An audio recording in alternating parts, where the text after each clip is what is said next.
Кудым Карлан Парманима стадион вылынчула часа Карлан школа эсколасын традиционной легкоатлетической котращаммез, нывыла ветлес и мян съемочная группа.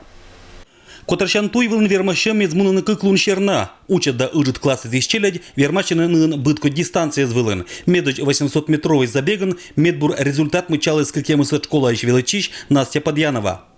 Тяжело так-то бежать, но я перебежала. Настя Котращаджир медоч годно быт вермащам вылын мычала вылын результат. Легкая атлетика кудым Карлан спортивный оланын тренер из виджены Тория почетное место вылын. Сия же када ос коля бока спортлыш и мадик виддез. Вот у нас в спортивной школе там больше 9 видов, наверное. А вот раньше я когда работал в 79, там 2 вида все было. Сейчас там и у нас и виды футбол, и баскетбол, там и волейбол. Ну это хорошо. Талуня вермащем тренер из мнение черты вермис бы сюжетный еще вылынжик результат, ежели бы школа из спорт вылащетися у нас же кад.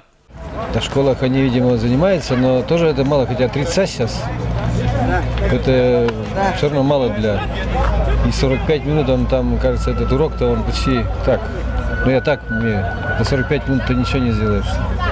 Если человек не будет заниматься вот где-то в секциях, тогда он ничего не добьется. Вот они молодцы, если вот учителя физкультуры понимают, они отдают детей в другие секции, ну любые другие. Смотрят, если выносливые, лыжи там, ну, смелые, прыжки с трамплина там. Но очень много от мальчиков идут в футбол, видимо. Ширадунтаны соревнования здесь организация яшно свела тысячез. Нылын жарчерты, чередь куласын медоч вермащами с должен шлоны интересный жикач да качественный жикач.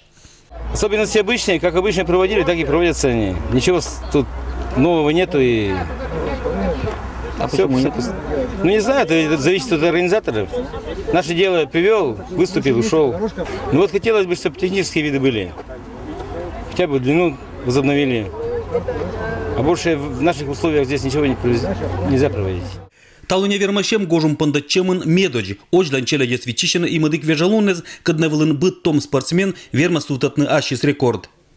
Значит, эти соревнования у нас получаются завершающие. Следующие соревнования у нас только посвящены будут празднику День города и День физкультурника. Вот. А в настоящий момент проводится отбор на краевые соревнования, которые состоятся где-то в конце мая. Чё же они челяде свечищены виль соревнования? Понда слышащины да надеючины победы извела и Настя Подьянова. Алексей Никулин, Евгений Фирсов, Вести Кудымкар.